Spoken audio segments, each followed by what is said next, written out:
آپ فرماتے ہیں کہ فاسقو، فاجرو اور بدعات میں مبتلا گمراہو اور خوبیوں سے محروم مدعیو، فرمایا کہ ان کے باعث آج اسلام گریہ کناں ہے۔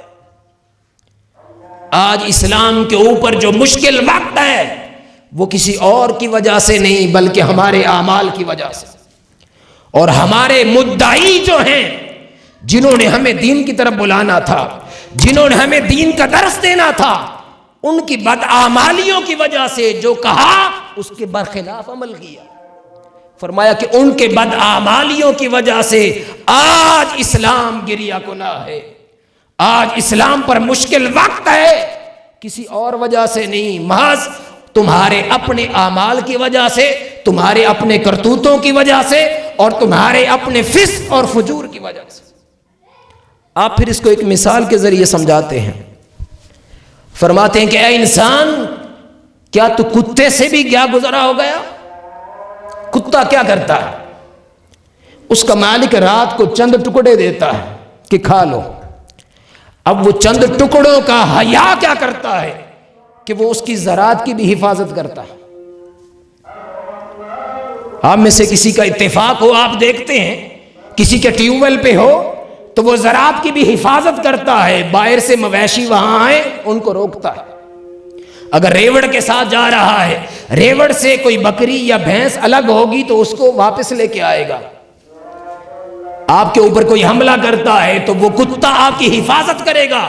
کس کی حفاظت؟ ہر کسی کی نہیں بھائی، جس کا کتا ہوگا جو چند ٹکڑے اس کو ڈالتا ہوگا، وہ چند ٹکڑوں کا حیا یہ کرتا ہے کہ ہر لحظہ اس کا غلام بن کے رہ جاتا۔ آپ اس کو مارے پھر بھی آپ کا در نہیں چھوڑتا، آپ اس سے نفرت کریں پھر بھی در نہیں چھوڑتا، آپ اس کو چند دنوں کے لیے بھوکا رکھے پھر بھی وہ آپ کا گھر اور آپ کا در چھوڑ کے نہیں جاتا۔ وہ لج رکھتا ہے کہ اس مالک نے چند ٹکڑے مجھے ڈالے، وہ چند ٹکڑوں کا حیا کرتا ہے۔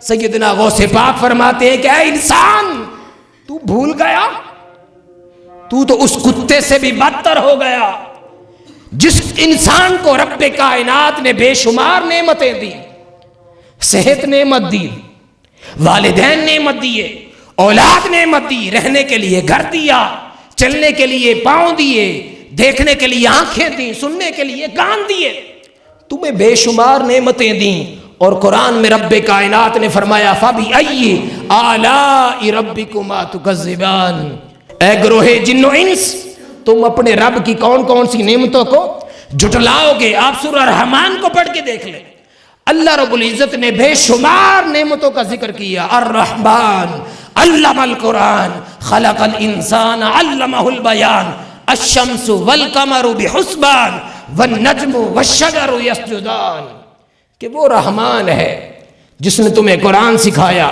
جس نے تمہیں پیدا کیا، جس نے تمہیں رزق دیا، جس نے تمہیں علم دیا، اور تمہاری خاطر سورج بھی بنائے اور چاند بھی بنائے، اور تمہاری خاطر چلنے کے لیے زمین کو فرش بنا دیا، اور پھر تمہاری خاطر اس زمین کے اندر مختلف اناج اگائے۔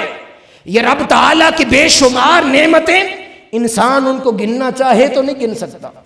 اللہ نوازتا ہے، اللہ عطا کرتا ہے، ہر لحظہ رزق بھی مل رہا ہے، نعمت بھی مل رہی ہے، صحت بھی مل رہی ہے۔ یہ کون دے رہا ہے؟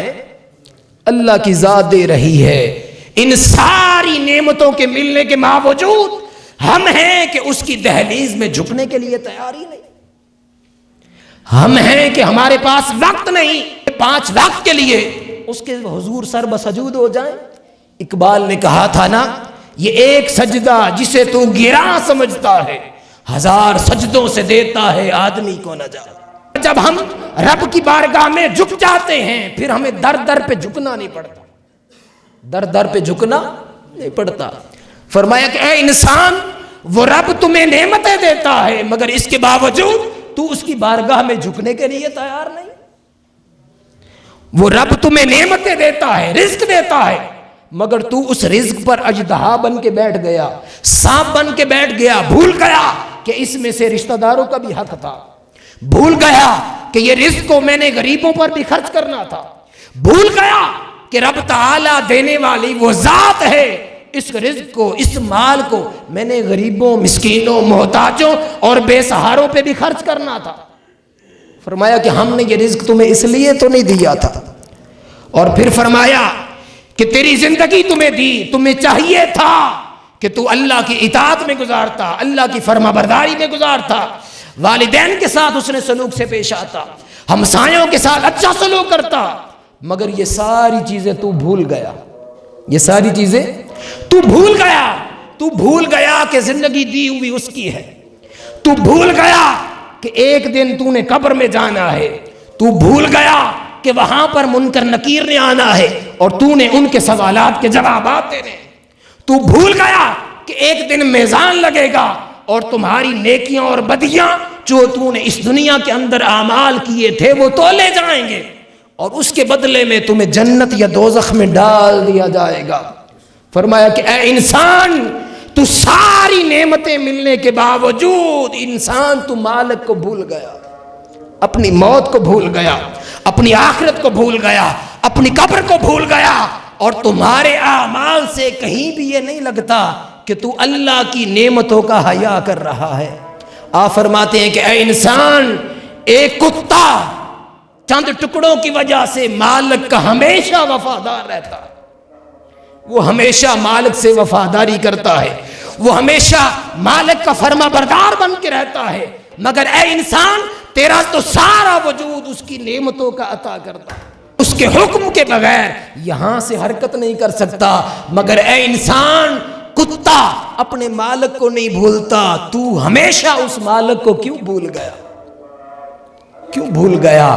حاضرین محترم، ہمارے لیے درس یہ ہے کہ ہم اس مالک کے فرما بردار بن کے رہیں جس نے ہمیں سب کچھ دیا۔ ہمارا اپنا کچھ ہے؟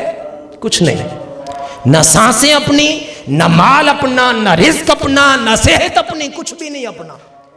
جب سب کچھ اپنا ہی نہیں تو مان کس کا، غرور کس کا، کس بات پہ بڑا گھمنڈ کہ میں فلاں ہوں، میں کچھ نہیں، فقط مولا کی ذات ہے۔ آپ فرماتے ہیں کہ اے انسان، تو اس کتے سے سبق سیکھ اور اپنے مالک کا فرما بردار بن جا۔ جب تو مالک کا فرما بردار بن گیا، وہ مالک تو پہلے ہی نعمتوں سے نواز رہا ہے، جب تو اس کا وفادار ہو جائے گا پھر دونوں جہاں تیرے ہو جائیں گے۔